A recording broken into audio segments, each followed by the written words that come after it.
क्या मृत्यु के बाद भी जीवन होता है और संन्यास के लिए सही उम्र क्या है? संन्यास या ब्रह्मचर्य शब्द का अर्थ है दिव्यता के पथ पर होना। तो सही उम्र क्या है? मुझे लगता है आपको जीवन में सबसे पहले यही करना चाहिए। शादी करने की सही उम्र क्या है? ये सामाजिक स्थितियों से तय होता है। और सबसे बढ़कर ये विचार आपको इसलिए आते हैं क्योंकि जब आप 10, 11, 12 या शायद 13 के भी रहे होंगे तब आप ठीक थे। फिर अचानक हार्मोन्स का ये रासायनिक मिश्रण आपके सिस्टम में पैदा हो गया। अब आप देखते हैं और अचानक हर कोई अलग दिखने लगता है।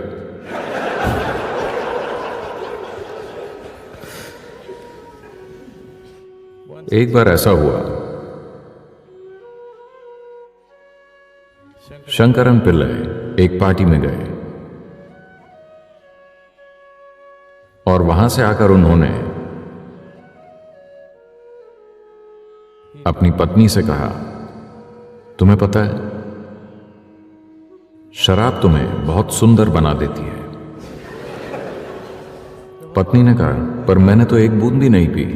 तुमने नहीं, मैंने पी है।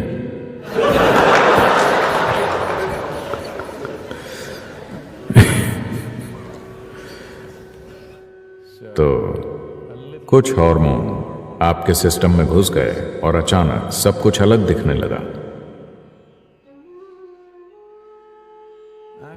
जब ये हार्मोन आपके सिस्टम को छोड़ देता है तब आप अपनी अतीत को देखकर सोचते हैं, क्या मैंने ये सारी चीजें की?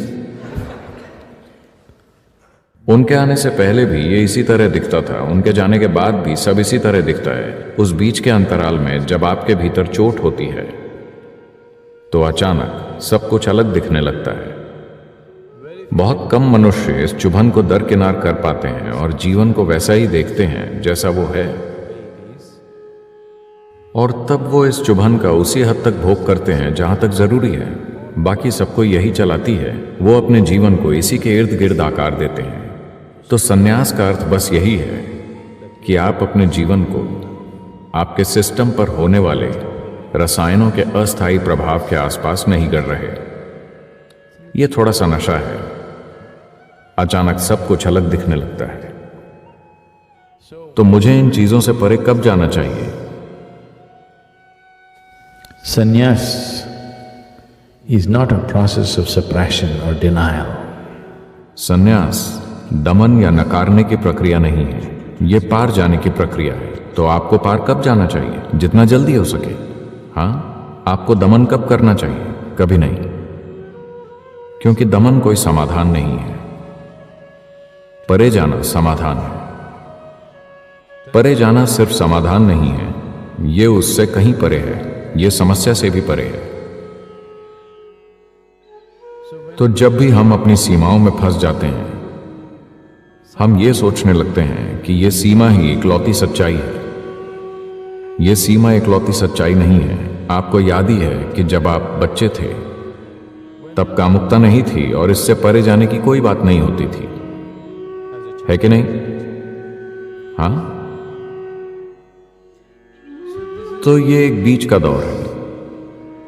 आपके भीतर होने वाली सभी अजीब चीजों का और आपके दिमाग में चलने वाले रोमांटिक विचारों का विश्वास मत कीजिए। प्रकृति चाहती है कि आप बस बच्चे पैदा करें।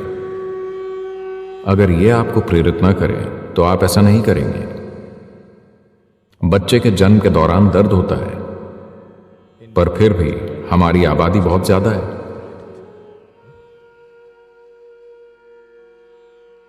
अगर भीतर से पर्याप्त प्रेरणा नहीं होती तो ऐसा नहीं होता। आपको भीतर से चुभोया गया है, भीतर से धोखा दिया गया है। Once your hormones hijacked your intelligence, after that, wherever you look, you see only that. जब आपके हार्मोन्स आपकी बुद्धि पर कब्जा कर लेते हैं तब आप जो भी देखेंगे आपको केवल वही दिखाई देगा। उससे परे जाने के लिए एक तरह की जागरूकता और क्षमता जरूरी है। बात नकारने की नहीं है, बात उससे परे देखने की है। जब आप उससे परे देख लेते हैं तो आप उसकी सीमाओं को समझ जाते हैं जो सीमित है उसे सीमित तरीके से ही संभालना चाहिए।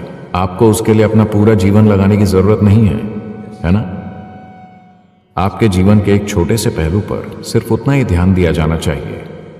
अगर वो आपकी चेतना में फैल जाए तो ये एक अपंग जीवन बन जाएगा। तो यही समझ संन्यास है। और जब आप में पार जाने की क्षमता हो तो हाँ, तो अब आप ये भी जानना चाहते हैं कि मृत्यु के बाद क्या होता है। मुझे लगता है कुछ चीजें आप अनुभव से ही अच्छे से जान सकते हैं, शादी की तरह। यह अनुभव से ही सबसे अच्छी तरह जानी जाती है। कोई आपको लाखों बातें बताएगा पर वो सच्चाई नहीं है ना? आपका अनुभव सच्चा है। इसलिए हमेशा से लोग पूछते आए हैं, लोग यही सवाल पूछते हैं, अगर आपको कोई ऐसा मिलता है जो एक गुरु है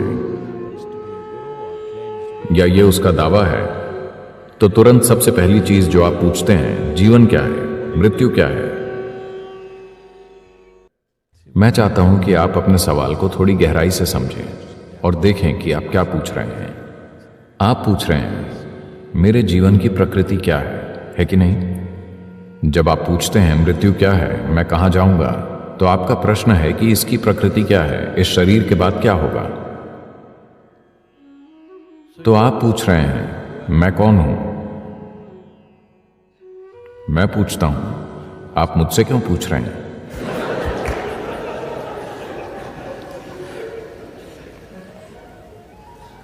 देखिए, अगर आप सड़क पर जाएं और किसी से पूछें आप कौन हैं, तो ठीक है।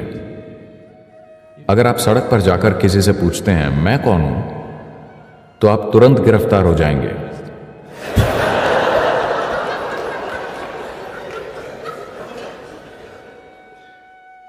यह सिनसिनाटी एयरपोर्ट पर हुआ।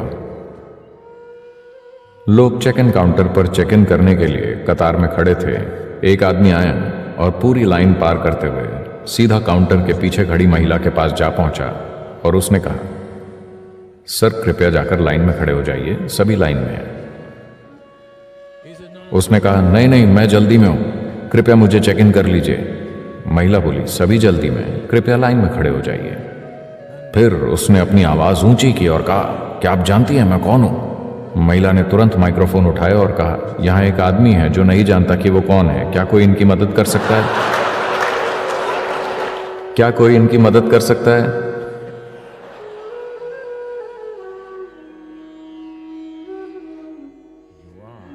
आप अभी जीवित हैं। अगर आप जानना चाहते हैं कि ये क्या है, तो आपको यहीं देखना चाहिए, कहीं और नहीं। तो बदकिस्मती से आप मेरे साथ हैं। अगर आप सही तरह के आध्यात्मिक लोगों के साथ होते तो उन्होंने तुरंत आपसे कहा होता, आप आत्मन हैं, आप हर जगह व्याप्त हैं, आप सदा हैं, आप ये हैं, आप ईश्वर का रूप हैं। आप मुझसे ये बकवास सुनना चाहते हैं? उन्होंने आपको ये सारी चीजें बताई होंगी। अब ये मत सोचिए कि मैं आपको भ्रमित कर रहा हूं, क्योंकि मुझे ये कोशिश करने की जरूरत नहीं है। आप पहले से ही भ्रमित हैं। क्या मुझे उस दिशा में कोई कोशिश करने की जरूरत है? मुझे कोशिश करने की जरूरत नहीं है। आप पूरी तरह भ्रमित है ना? पर भ्रम में होना एक बेहतर अवस्था है, बजाय मूर्खतापूर्ण निष्कर्षों के।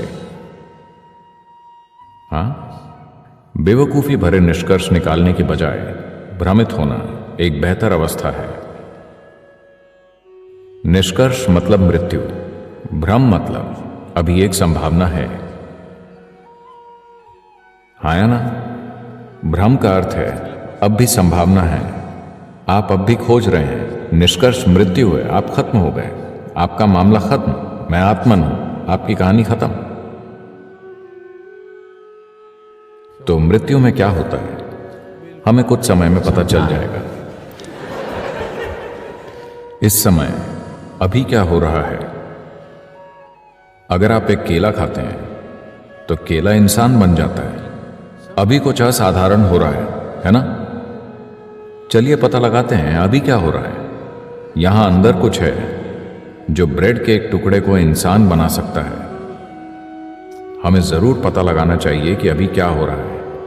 अगर आप अपने अस्तित्व की भौतिकता से परे कुछ अनुभव करें कि अभी क्या हो रहा है, तो शरीर खत्म हो जाने के बाद भी आपको पता होगा कि क्या हो रहा है। अगर आप उसे अभी नहीं जान पाते तो आप कैसे जानेंगे कि मृत्यु के बाद क्या है? So if you are looking for spirituality for solace or for entertainment, you just came to the wrong place.